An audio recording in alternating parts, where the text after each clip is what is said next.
And morning all, afternoon all, and good to see you. Thank you so much for coming to this Finance, Resources and Corporate Committee. And Adam, I know there's a few apologies. Would you maybe talk us through them? Thank you. Apologies for absence have been received from Councillor Susan Hinchcliffe, Councillor Carol Patterson and Councillor Jane Scullion. Thank you so much. And I wonder whether we could just quickly canter around the table, as there are some subs, and introduce each other. Because, of course, this is the first FRCC since the election, so there are also potentially some changes to personnel. So if we could start, please, with Jocelyn. Thank you. I'm Jocelyn Manners-Armstrong. I'm the independent member for this committee. Thank you. Sylvia. Hello, I'm Councillor Sylvia Dacre. I'm not sure whether I'm strictly speaking a sub or an observer for Councillor Jane Scullion from Calderdale. Denise Jeffrey, Leader of Wakefield. Caroline Norries, Assistant Director, Legal Governance and Compliance. Alan Rees, Chief Operating Officer. You know me, Tracy the Mayor. Adam Hunt, Committee Support. I'm James Lewis, Leader of Leeds Council.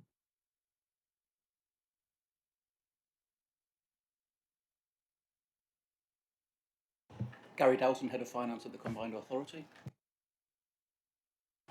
Hello, I'm Jo Den, the new Assistant Director for People and Transformation. Morning, I'm Jenny Sharp, HR Operations Manager, and I'm subbing for Joanne Grigg, Head of HR today. Thank you so much. And can I make a formal welcome and hello to the Combined Authority's new Assistant Director of People and Transformation, Jo Dent. You joined us yesterday, so you've been a member for a matter of hours. So it's very good to see you. And also, if I may say, Angela Taylor, the Director of Finance and Commercial Services, isn't here today, but I just wanted to thank her for her over 20 years of dedicated service to the Combined Authority, and she is taking a very well-deserved retirement. We wish her well on her new adventure into retirement. But also, as I mentioned, we are post-election, and we have seen a really exciting change at the centre of government and a greater commitment to further, deeper devolution. That's why this committee is incredibly important, because I know that we are single settlement ready. That's what we want from the Labour government, in the same way that Greater Manchester and West Midlands have a single settlement. And I know that doubling down on delivery and scrutinising our budgets and so on will be additional evidence of the fact that we are single settlement ready. And as you know, this next term, there are only 3 words we need to think about, and that's deliver, deliver, deliver. So any opportunity, whatever is stopping us from delivering for the people of West Yorkshire, we will move it out of the way. We will go under it, round it, or over it, but we will find a solution to the thing that is stopping us delivering. And at the heart of that is, of course, the finances. So I'm really pleased to see you all here, and thank you so much for your interest in the FRCC committee.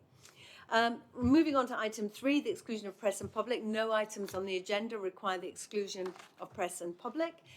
Turning to the minutes of the meeting held March the 7th, that feels like a century ago. Is there anything anybody would like to raise, any comments or questions from the meeting March 7th? Are we happy to confirm that these are an accurate record? We are? Thank you so much. Okie doke, so moving on to item 5, governance arrangements. This is the first meeting, as I said, in this municipal year. This report sets out the details of the governance arrangements for FRCC, terms of reference and membership. Due to the sequencing of meetings, Carol Patterson's membership of this committee is due to be formally approved by the CA at the next meeting on 19th of September, and so isn't formally on this committee, but she sent apologies anyway. All observers are welcome, Sylvia, to contribute to the conversation, so please do feel free to speak. Can we note the governance arrangements? Yes, thank you so much. Okie doke. Item 6, 2023-24 end of year financial position. This update on the finances provides confirmation of the draft results for 23-24. So could I ask Gary Dawson to take us through the paper, please? Thank you. And then I'll be coming to any questions from the committee. Thank you, Mayor. So the paper provides the 23-24 year-end position for both revenue and capital. In terms of the headlines then, at quarter 3 of last financial year, the forecast revenue position was a surplus of 180,000 compared to a budgeted surplus of 93,000, so both less than 1/10 of income. The actual year-end position was a net surplus of 7.1 million, which was just under 2% of income, and that movement from forecast was primarily driven by three things. One was additional investment income of 3.1 million. The second element was additional income from enterprise zones, again of 3.1 million. And the third element was made up of various directorate underspends, which totalled just over £900,000. The result does allow funding of those current year pressures, which were presented to the July CA meeting, as well as allowing us to replenish general reserves to around £12 million, which is a prudent level of around 3% of revenue turnover. Those pressures that have been identified are likely to continue to need further funding, and these are touched on further in the quarter 1 report, which follows this. So in terms of the final capital position for 23-24, total spend was just over 276 million, which is 95% of the quarter 3 forecast and almost 88% of the capital spend budget for last year. Some 87% of capital spend is transport related, with spend funded by CRSTS, Transforming Cities and the West Yorkshire Transport Fund, accounting for around 80% of our total capital spend. When compared to the previous financial year, so 22-23, capital expenditure last year increased by some 28%. Thank you so much. And it's quite something, isn't it, that the forecast for 24-25 in CRSTS is 166 million, increase of 70% on 23-24. We are really getting to work now, aren't we, on delivery on our transport plans, you know, as an organisation ready to deliver mass transit and all those other transport infrastructure plans, really pivotal to success and growing our economy in West Yorkshire. So any questions? May I take some questions? Yes, Sylvia. Thank you, Chair. So the two main reasons for the difference in the outcome were the investment income and the enterprise zone money. And so our head of finance asks why those weren't better predicted as particular. I mean, I can understand with the difficulty with the capital delivery sometimes, but particularly the enterprise zone. Thanks. Thanks. So yes, so the enterprise zone income was subject to lots of discussion during the course of last financial year, which is one of the reasons why it was picked up late. What we have done for this financial year is focus more on risks and opportunities across the organisation, so we are better able to forecast those and avoid the surprises, I guess, that we encountered at the end of last financial year. So it has been noted, and we are looking to address that within the forecasting regime that we've got in place for this year. Thanks. Could I ask, why is Bradford Literature Festival from 2022 in this 23-24, isn't it? Or have I got my dates? It is 23-24. It just says to support the festival in 2022, so it went out this year. Yes, Aha, indeed. I'm yes. with you. Okie doke. Any further comments? No? Okie doke. Right, moving on. Thank you so much. Are we happy to note the financial position as reported? We are? Thank you very much. Okie doke. Moving on to 24-25 quarter one financial position. This finance paper provides the financial position at quarter one of this financial year, along with the forecast position for the full year. Obviously, there's a little bit of uncertainty ahead with the autumn spending review, etc., and some uncertainty as yet about the single settlement and so on. So things could change. But over to you, Gary, to talk us through this.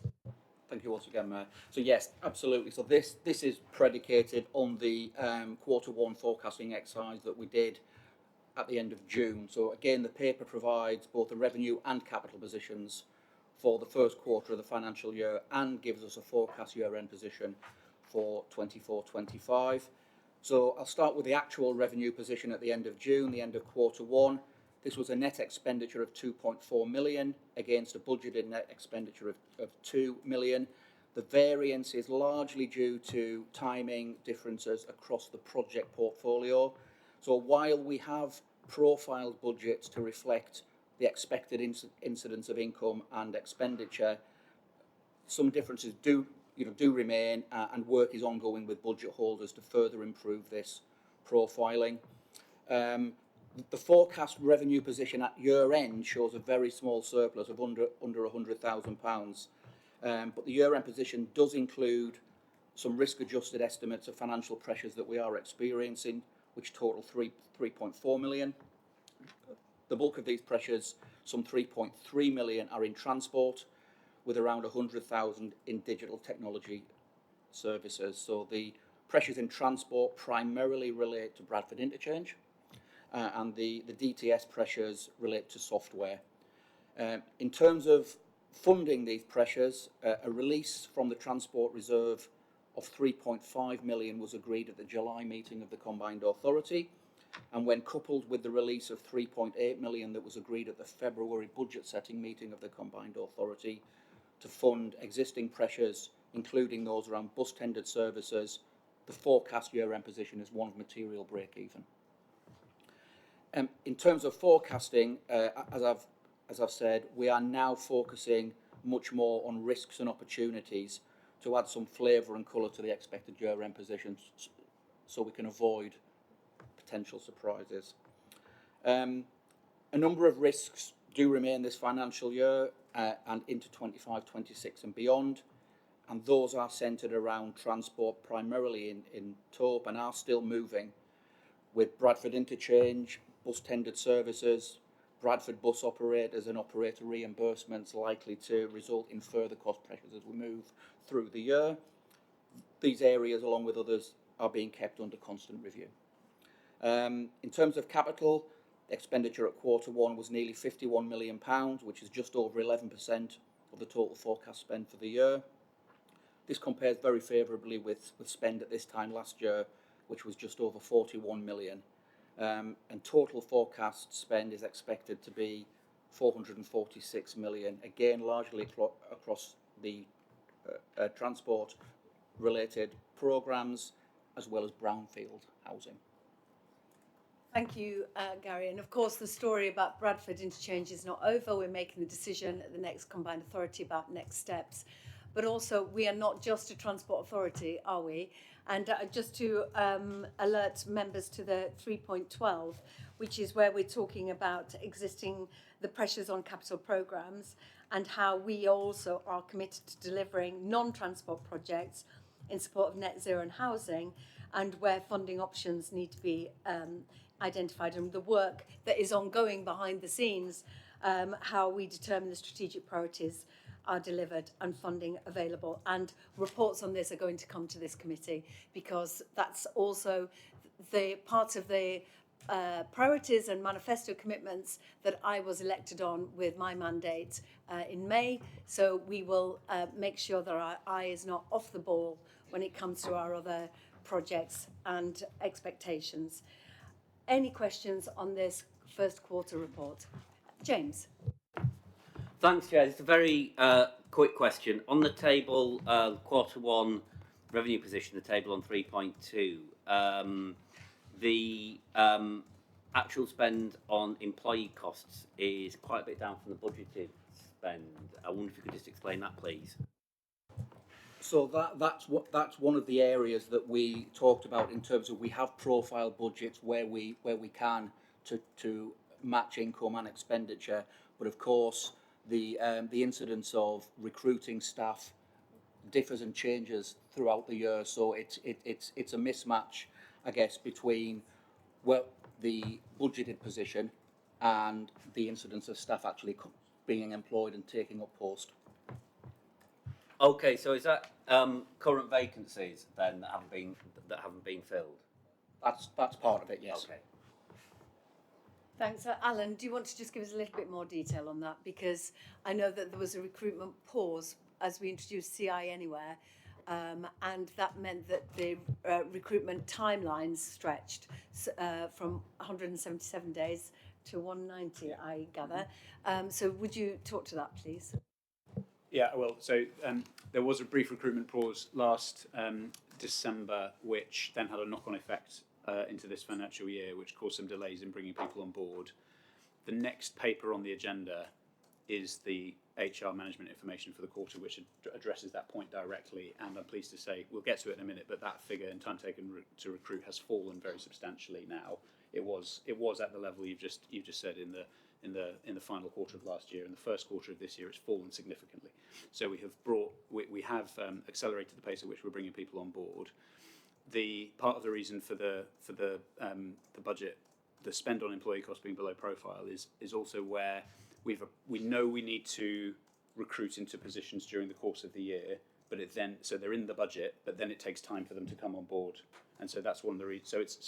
So part of it is there's potentially a vacancy issue where someone has left and it's taken time to fill it, but there's also we've put space in the budget in order to bring the person in, but it's just taken time to bring them in the first place. Mm-hmm.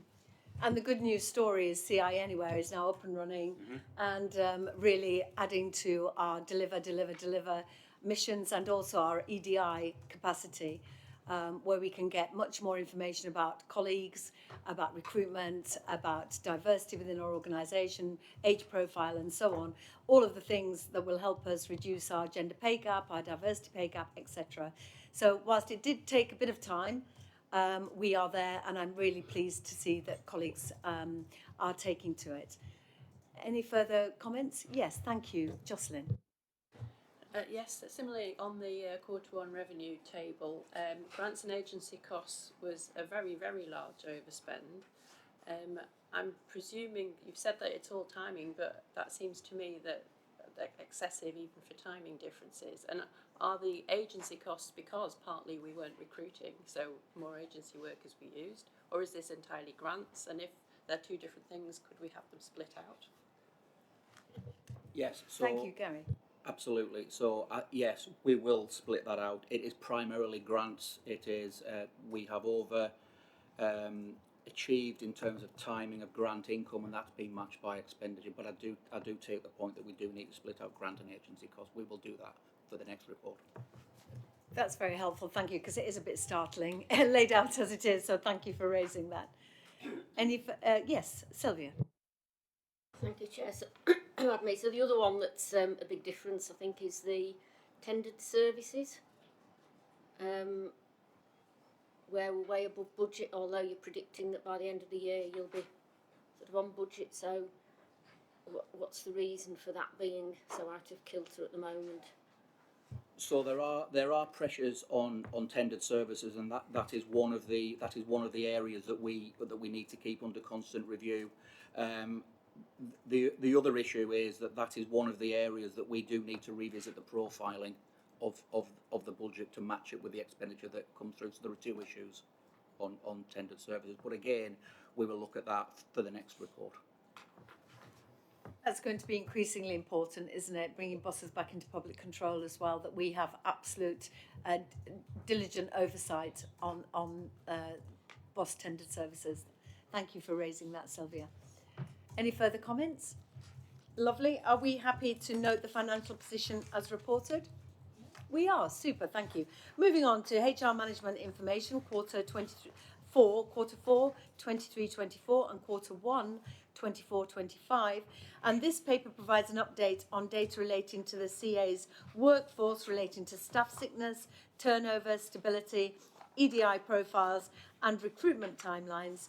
And the paper in the published pack is for January to March this year. We've now also got the report for April to June, and this is a hard copy on your table. So that does refer to what Alan was saying about the way that things have changed even in the last few months. So there are notable improvements between January and June.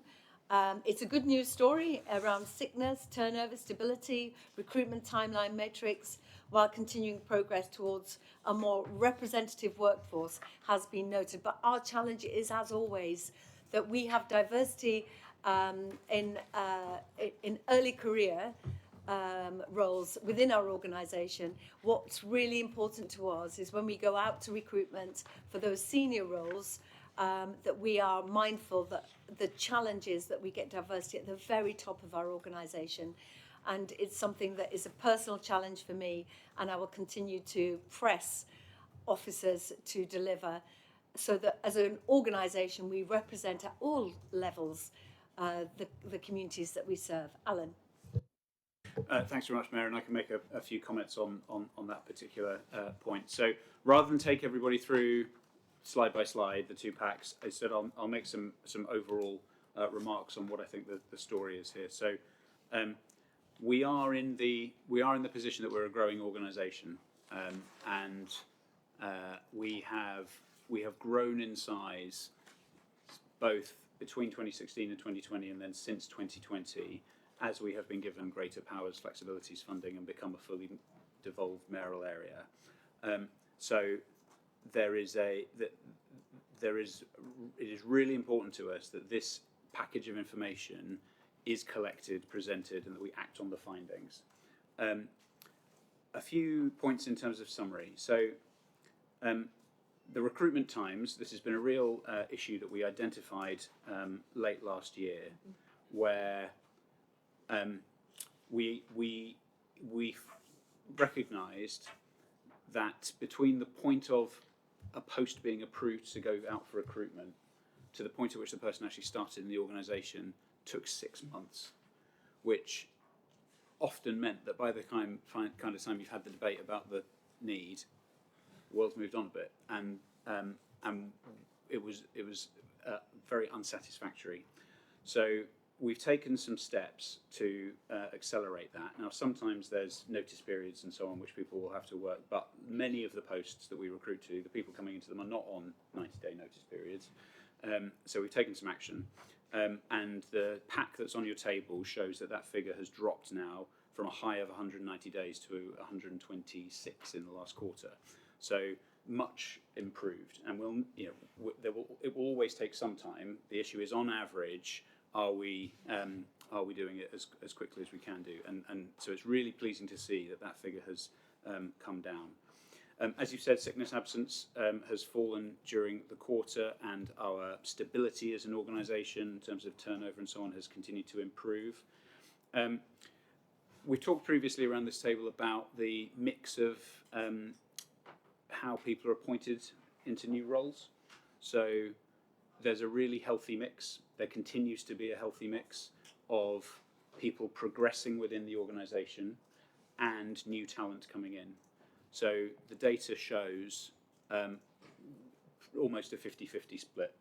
So where there is a vacancy that's fulfilled, half the time it's from somebody internally progressing or maybe moving sideways in order to develop their career, and half the time it's bringing in talent from outside. And I think that's a good position for us to be in. In terms of diversity, a couple of things on this. One, we are still building our data on this. So one of the things the report says is that there are quite a lot of people within the organisation who are choosing to say, prefer not to say, or across several diversity characteristics. So we haven't got a complete picture. The data is showing that we are improving with regards to our mix on ethnicity.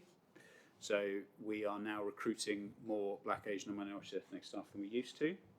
And as separate to this report, but obviously related, we publish annually an ethnicity pay gap alongside the gender pay gap and have an action plan to help narrow that. And one point of note to the Mayor's point about seniority, we are very conscious of historically the lack of ethnic diversity at senior levels within the organisation. And so, and this is something we are continuing to work at, of course. I wanted to make 2 points for the committee on this. The first is that sitting here 12 months ago, or maybe slightly longer, if you asked me how many Black or Asian members of staff did we have at head of service level or above, the answer would have been 0, and now it's 4. So that is an improvement. It's not where we want to be, but it is an improvement. Yeah. And then the second thing is, in recognising this, one of the issues is about external recruitment, and another issue is about internal progression. And so to assist with the internal progression, we have taken advantage of a programme that's run by Solace, Society of Local Authority Chief Execs, called Amplify, which is exactly about supporting the progression, the future progression of our future leaders from Black and Asian and minority ethnic backgrounds. And so we have engaged in that. We have been given, we've got 8 people on it at the moment, and there was a huge amount of interest from within the organisation, and Solace are now going to be are looking at running a regional programme just for us on that on that issue. So so we've got more to do, but the data is heading in the right direction, and we're taking lots of actions to help support our ambition. The final thing I just wanted to say, just to acknowledge this, is that on disability, the data is showing that has fallen. So the number of people joining the organisation with a disability is a lower proportion than the current staff mix. So that's something that we'll want to look at. And also, anybody that would declare a disability is guaranteed an interview with our organisation, aren't they? If they meet the minimum criteria, yes. So we are part of the Disability Confidence Scheme, so and have guaranteed interviews. So if somebody declares they have a disability and they meet the minimum criteria, they get an interview.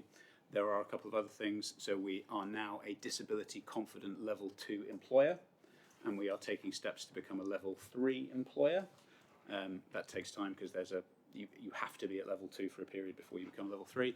And we are also signed up to, someone will help me out if I get the name of this wrong, the Business Disability Forum, which is an organisation which helps businesses, organisations, to be more inclusive employers of people with disabilities, and they provide us with advice about how we can improve, and also the We Can staff network group is very active within the organisation. That's the staff network group that helps to provide a support network for people with disabilities and advise the organisation about how we can improve things. They have been very active and made a number of recommendations which we have adopted. Good stuff. And just finally on the recruitment, obviously as the Police and Crime Commissioner, police and crimes, anybody that is close to any detailed information, it takes 60 days on average for vetting to go through. Obviously, I'm constantly pushing that to surely be faster. But if you've got access to any of the papers of police and crime, it does often take 60 days to be vetted. Okie doke. Any questions? Asma and then Jocelyn. Thank you. Just on retention from EDI perspective, do we carry out exit interviews for those that are leaving to kind of better understand around exit and how we can better retain ethnic minority staff and put them through the programme of progression? Yes, we do. Everybody who leaves the organisation has an exit interview, which is shared with the HR team, and they look for trends and issues which are then raised with management. Thank you. And Jocelyn. A couple of things. Firstly, well done on getting the recruitment time down, because I know that is a challenge. Secondly, on the recording statistics to get the data on diversity, is there a possibility we're not asking the right questions? Because if people don't feel that they're able to answer the questions, then maybe there needs to be another option, or a box where people can self-describe. Do we give people that option?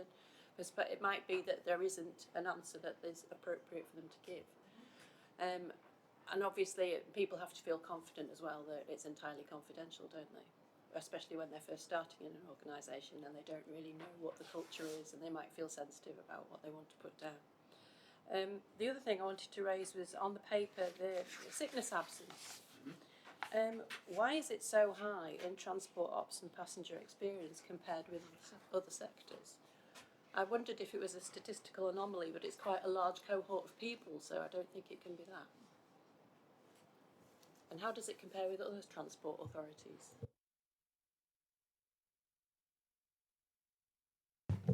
Okay, thank you. On the so on the point about the sharing personal characteristics, a few thoughts. Firstly, are we asking the right questions? And the answer to that is we have done quite a lot of work over the last couple of years to change the descriptors so that people are better able to see themselves in all circumstances. Because the answer would have previously been no. There are some people who wouldn't see themselves in the answers, and we have taken steps to change that. There is then an issue about trust and what the information is used for. We give reassurances about it being entirely confidential, except that sometimes it's actually not confidential, right? And I've had this conversation with the staff network groups. I'll give you an example. If we are to target development programs towards staff with particular characteristics within the organisation, then we need to know who those people are, right? So we're doing a bit of work at the moment with the staff network groups around how we can put in place a sensible data sharing or kind of a data sharing agreement which people can sign up to, which then enables them to be content to use their data for particular purposes. Because actually, the collection of the data, it's useful at a global level to understand our figures, but really to take action and target things, there's a bit of a need to know who it is. So it is confidential, but we're also saying to people, actually, it's also in your interests to be content for us to use it in proactive ways. And the other thing that we have done is when people join the organisation, we are explaining to them up front in the kind of initial induction email, why we'd like to collect the data and making it easy for them to do. And we've seen a bit of an uptick in people doing that too. So what we're trying to do is explain to people why it's important, how it's going to be used, and try and build trust with people against a background of, generally speaking, lots of people not wanting to share their personal information.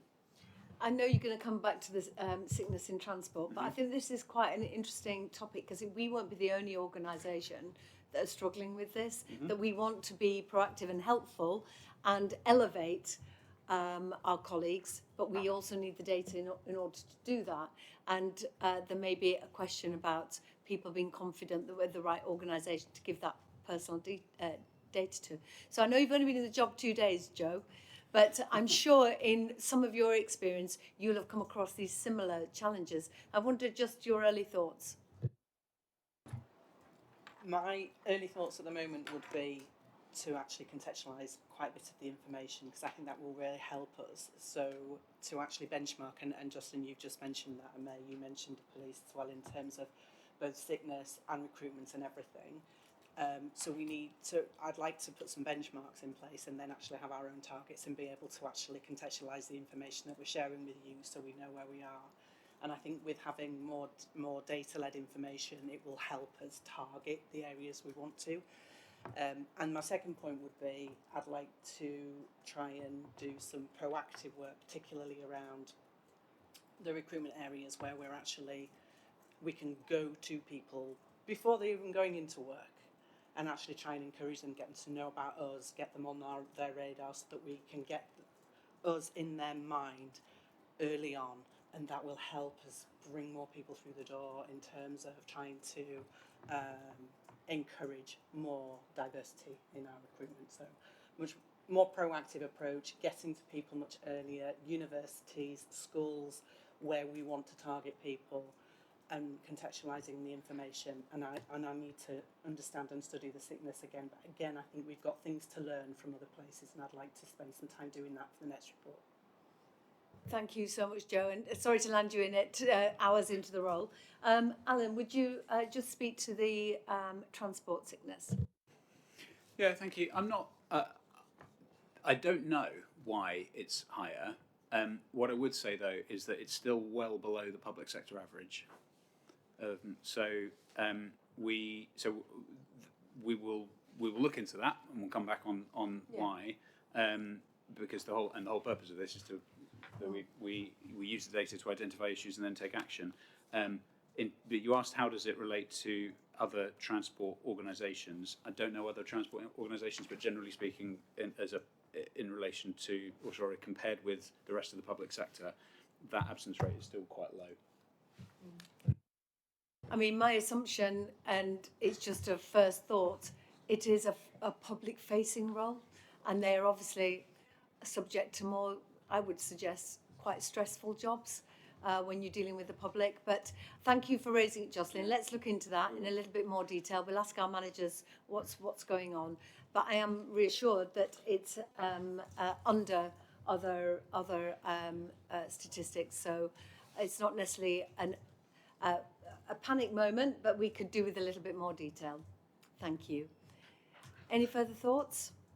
Thank you. So can they, do we note the content of the management information update and reflecting the performance period 1 January 24 to 31st of March 24, and in addition to the overall review of the performance 23-24 as attached, and the period 1st of April 24 to 30th of June 24. Are we content? Super, thank you so much. Okie doke. Moving on to item 9. This paper summarises organisational performance 23-24 and quarter 1 24-25 against objectives for last year. And these objectives are aligned to mayoral pledges and to the West Yorkshire mission plans, according an overview of delivery for the region as a whole. Again, it's a good news story. It's strong and positive with successful delivery of major schemes and mayoral commitments.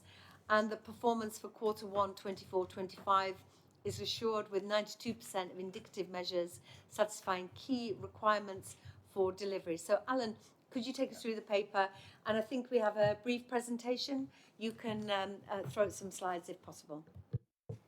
Great, thank you. Thanks, Adam.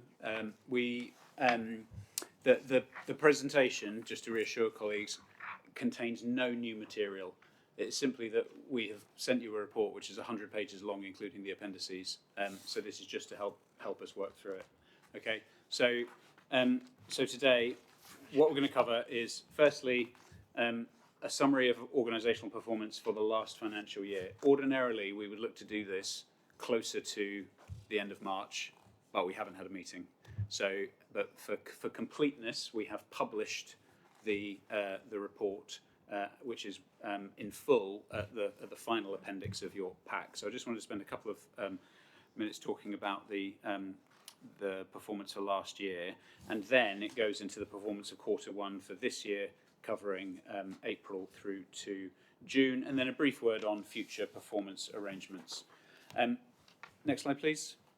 So in 23-24, we've changed kind of every year for the last couple of years how we've been doing business planning and performance, and it is still evolving. as the functions evolve and as we align more things more closely with the West Yorkshire Plan. Last year, we had a set of internal and external outcomes. And so that's why sometimes you'll see business plan objectives and corporate plan objectives. And the corporate plan objectives were the big external indicators that we wanted to report against. In 24-25, we have aligned the corporate plan of the organisation with the West Yorkshire Plan missions. The West Yorkshire Plan hadn't been published at the point at which we did last year's corporate plan, which is why the business plan wasn't aligned with it. This year, everything is aligned with the delivery of the West Yorkshire Plan missions, and underpinning those are a number of measures of success. A key thing to say is that this report is entirely about the activity of the combined authority in delivering its business plan, which is in turn in pursuit of the West Yorkshire Plan missions. What it's not is a report on the economic, social and environmental indicators of West Yorkshire. That comes through the state of the region, right? So what you're not going to see in this report is statistics on how many people have moved into employment and how many people in West Yorkshire have got level 2 qualifications and how many houses there are without, or how many houses there are that have been that are under quality. No, those kinds of issues aren't in this report. This report is about what we have delivered as an organisation. Next slide, please. And then the next bit of context I just wanted to give, and this is a slightly technical point, but I just wanted to explain it for the committee because it's relevant to the papers. We previously had a system of 3 grades, blue, amber, and red. Colleagues will be familiar with this kind of challenge, but when you only have 3 ratings, there's a kind of there's a temptation on the part of people to go amber, and so it doesn't give you a good picture. You end up with a few things that are claimed to be doing really well, and a few high risks, and people hedge their bets on a lot of things and go amber. So we changed it halfway through last year to force people in to use a set of categories where you can't sit on the fence.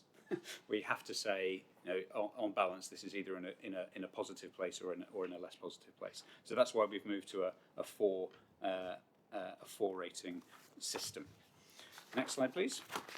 So on end of year performance for 23-24. So the organisation fully or partially achieved around 90% of the objectives that it set itself at the beginning of the year. So key successes, which are hopefully colleagues will be familiar with. So firstly, the decision to implement bus franchising in March, and the submission of a strategic outline case for mass transit, completion of a number of major transport projects, including Halifax bus station. We beat the target of 1,000 homes developed on brownfield land being enabled for development. That figure was around 3,100. We beat our targets for supporting new businesses. We ran programs to support students to grow careers in the creative industries. We met our targets around recruitment of police officers and reach of victim support services, and installed solar panels on the bus stations that the CA owns. Those are just some highlights.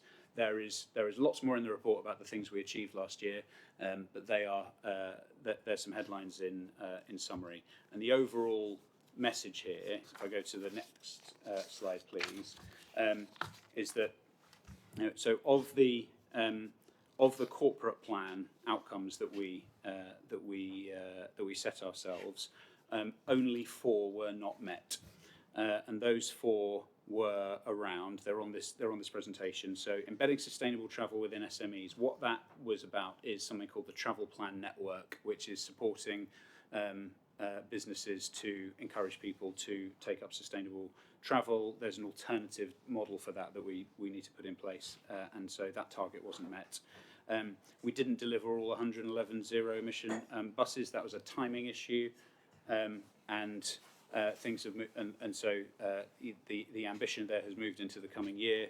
And then there was also a target which was around our international trade portal, which also wasn't met because we changed the approach. All of those were things that weren't surprises. So they came up regularly during the year, and we put in place mitigations, and they have carried forward into 24-25 business plans. So the vast majority of the corporate plan outcomes were delivered. In terms of the business plan outcomes, it is a similar picture where 90% of what we had set out, over 90%, were either fully or partially delivered. So that's 23-24. It's history. We'll move to the future. So I'll go through the whole thing and then take questions if that's, that's okay. So performance in 24-25.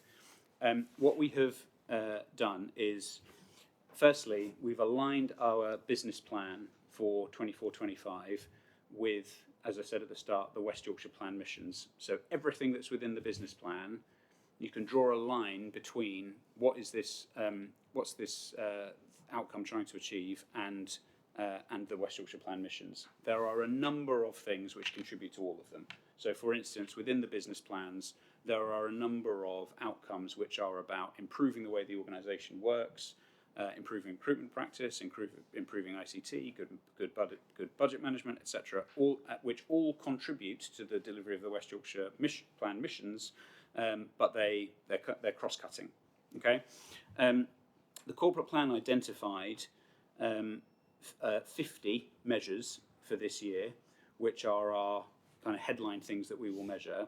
At this point of the year, after quarter one, we are reporting that all of them are either fully on track or partially. There are none which we consider are likely to be not delivered at this point. There are a few which are in the amber-red zone, which, as you can,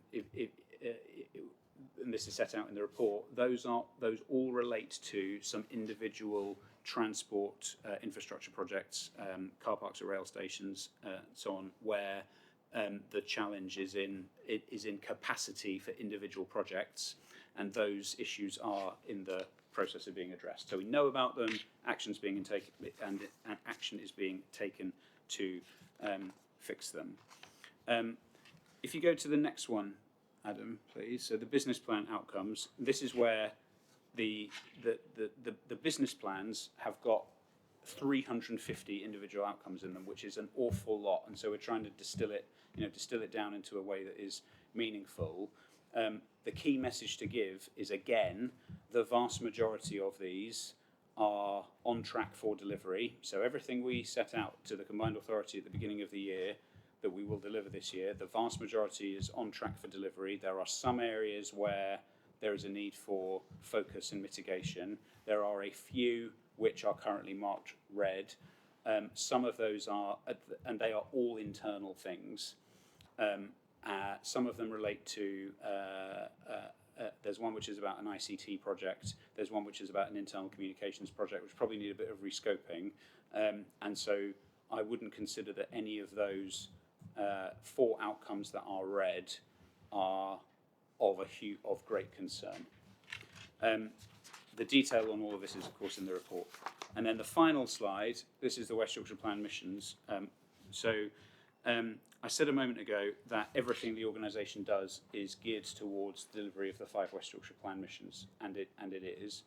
There are a number of outcomes within the business plan which we can pull out as being very externally focused on delivery of those missions, and this graph shows where we are at with respect to those. So we've identified just over 100 indicators within the business plan, assessed progress against them, and this is the picture. So it's showing, again, the vast majority of them on track, nothing in the red,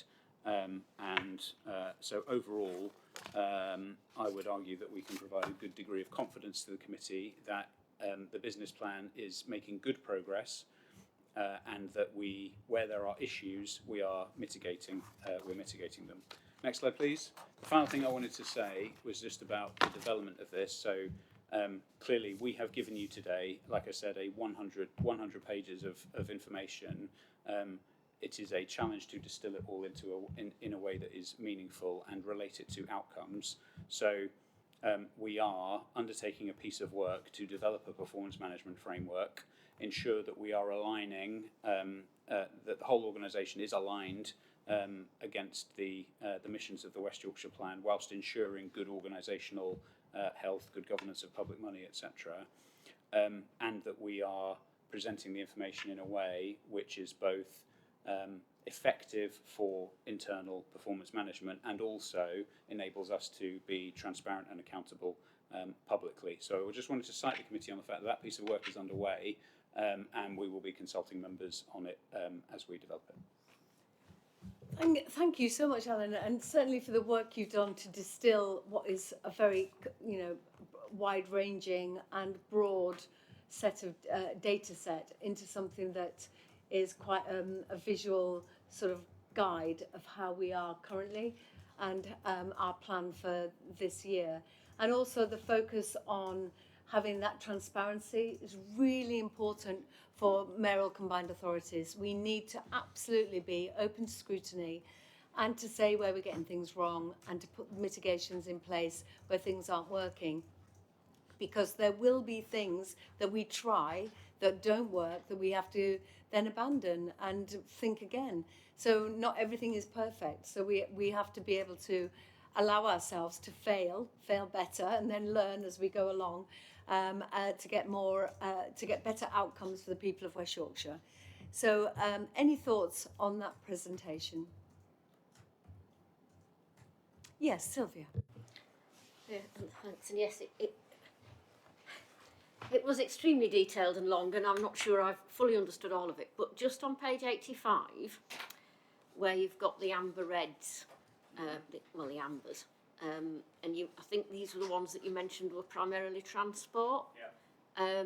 And so, for instance, the 20 upgraded West Yorkshire railway stations, that presumably includes Todmorden, where I gather we've had another problem with a contractor. It may well do, and that may well be why it's marked amber red. Yeah. Okay. And the other one was, what's with the complete environmental scoping for the first phase of mass transit, is that a capacity problem about finding the people who can do that environmental scoping, or? Yes, okay. It is.